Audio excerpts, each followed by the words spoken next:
Hi guys, I've had the Mavic Pro for about a couple of weeks now, and I'm starting to get familiar with it, find out what works and what I need to change to dial it in. With this drone, you have almost everything you need for shooting amazing cinematic footage, but not straight out of the box. There's a few setup changes that I think you need to make just to capture the best image.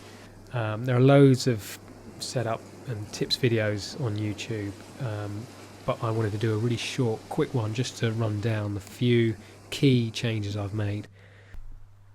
First thing you'll need to do is set your parameters. So make sure your home point's accurate, your return to home height, altitude is right, the maximum distance you want the drone to travel from you is reasonable. I set mine to about 1 kilometre because I don't need to fly much further than that. Make sure that you have complied with all your local laws in terms of max altitude. The key thing we're trying to achieve with these adjustments is to make everything as smooth and as slick and professional looking as possible. One of the key things that marks out professionally filmed drone footage is just how smooth everything is. The panning, the zooming, the flight, everything is slick and super smooth. One of the first things is go into your instrument panel, go into the EXP setting and change your rudder right and left sensitivity. It's a little bit too sensitive. You can see there in the different settings. Sport is at 35, that's really sensitive and very jerky. Gentle's at 20, that's the tripod mode.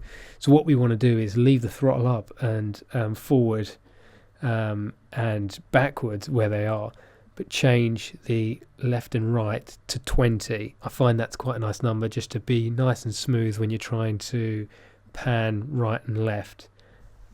After fine-tuning your stick filtering, go into gain, get into the yaw setting and just dial that down to about 80.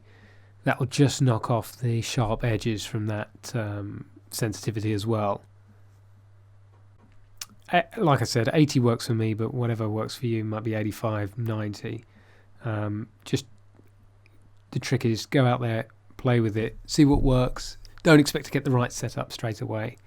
Once you've done that, then the next setting you might want to play around with is your button customization. I have C1 as center focus and C2 as center metering.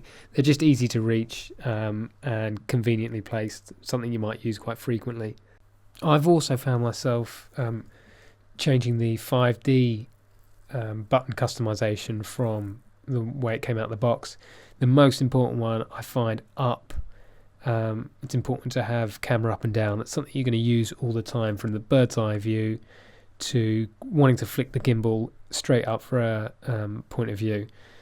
This change I think is also really crucial one for smooth footage. Changing the gimbal settings. Gimbal speed way too fast out the box, very jerky, quite looks really naff when you play it. So I've pushed mine right down to about 8.